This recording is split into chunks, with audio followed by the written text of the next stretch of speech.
আমার একটি ঘটনা মনে পড়ছে, যেহেতু আপনারা অনেকেই জানেন আমি প্রেমেশানন্দ মহারাজের সেবা করেছিলাম।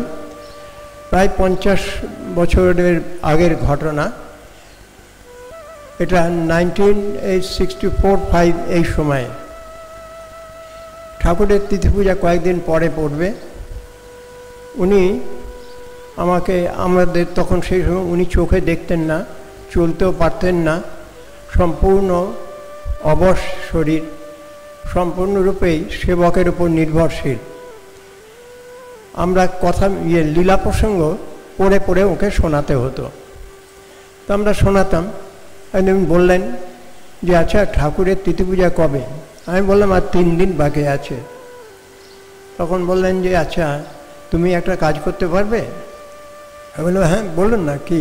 বললেন যে যেই সময়টা ঠাকুরের ব্রাহ্ম মুহূর্তের ওখানে শাঁখ বাজবে সেই সময়টা তুমি আমাকে একটু মনে করিয়ে দেবে। তা আমি বললাম ঠিক আছে, আমি বলে দেবো, ঠিক সময় আপনাকে মনে করিয়ে দেবো।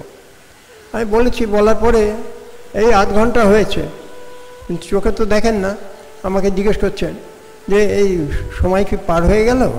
তা আমি বললাম না না, এখন অনেক দেরি আছে, আপনি নিশ্চিন্ত থাকুন। তারপরে আবার ঠিক ওই রকম কিছুক্ষণ পরেই এই রকম সে প্রায় 2 দিন ধরেই ওই থেকে থেকেই আমাকে মাঝে মাঝে ডাকছেন, বলছেন যে দেখো তুমি তো নানান কাজে ব্যস্ত থাকো, অনেক সময় কখন হয়তো ভুল হয়ে যাবে, তা ওই সময়টা যেন মিস না হয়ে যায়, তা সেই জন্যেই আমি তোমাকে বারবার বিরক্ত করছি। তারপরে ঠিক আমি দেখলাম কাশী অদ্বৈত আশ্রমে মঙ্গলারতির শঙ্খ বাজছে। আমি গেলাম মহারাজকে গিয়ে বলতে যে মহারাজ এই এখন শঙ্করধ্বনি হচ্ছে। আমি গিয়ে দেখি মহারাজ খুব শান্ত স্তব্ধ চুপ হয়ে শুয়ে আছেন। এত শান্ত, আমি শুধু নিজের সত্য রক্ষার জন্য শব্দটা উচ্চারণ করলাম, কিন্তু আর কিছু বলতে পারলাম না। আমি পাশে বসে বসে নিজেও একটু জপ করতে থাকলাম, আর মহারাজ শান্ত হয়ে রয়েছেন। এই জন্মতিথি আমাদের তো এটা একটা প্রচলন আছেই, 2-3 নানানভাবে আমরা জন্মতিথি পালন করি।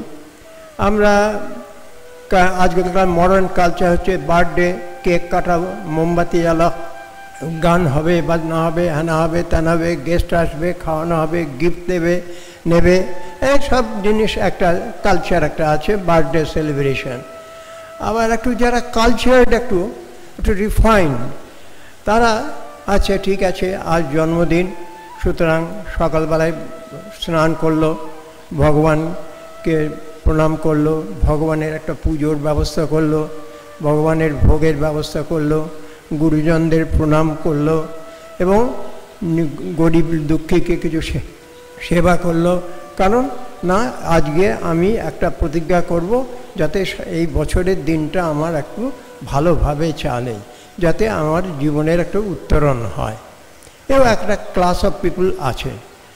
কিন্তু আমাদের ঠাকুরের আমরা দেখছি এই 3টে দিন আমাদের কথা মিতের মধ্যে পাচ্ছি। 83 11ই মার্চ, 84 25শে মে, আর 85 22শে ফেব্রুয়ারি। 3টেই ছিল রবিবার। এই 3টে দিনের ঠাকুরের জন্ম উৎসব পালন হচ্ছে। তা এই যে ঠাকুর সেই সময়ে নিজে একটা ব্যক্তি, সেই ব্যক্তি তিনি জন্ম উৎসব পালন করলেন। সে পালন কিভাবে করলেন? যেভাবে করেছিলেন, তিনি তার জীবন চর্চাটা যেভাবে চালিয়ে নিয়ে গেছেন, আমরা কথা মেতে পাতাতে যা পাচ্ছি, আমরা দেখছি এখন গোটা পৃথিবী ওই তাঁর জীবন চর্চাটাই নিয়ে নিয়েছে। আমরা সেই রকমই কথা প্রবচন হচ্ছে, সেই রকম গান হচ্ছে, ভজন হচ্ছে, প্রসঙ্গ হচ্ছে, মুড়ি খাওয়া হচ্ছে, লাড্ডু খাওয়া হচ্ছে, সবই হচ্ছে। তার সঙ্গে সব কিছুই যেন একই জিনিসই চলছে।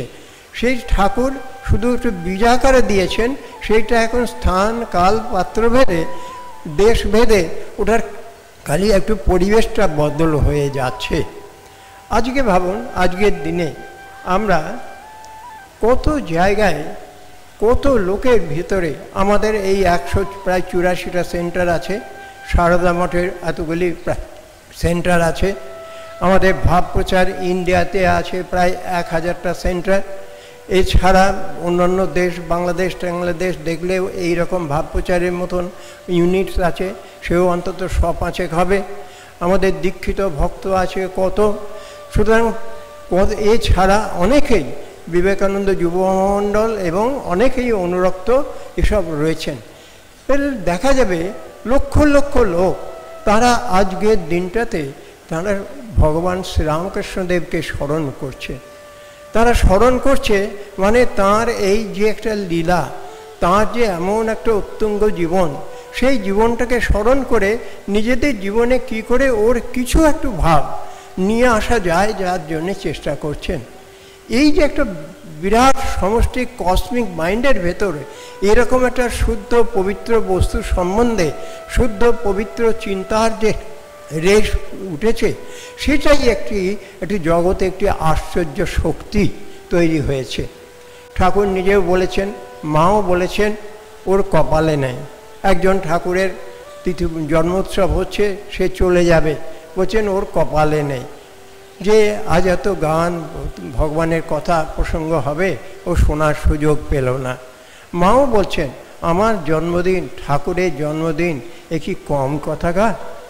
এটা সুতরাং এই যে তাঁদের জন্ম মুহূর্ত, জন্ম সময়, এটি একটি অপূর্ব সুযোগ। যারা উচ্চভাবে নিজেদের জীবনকে চালনা করতে চান তাদের সর্বভাবে সুযোগ এই নেওয়ার চেষ্টা করা উচিত।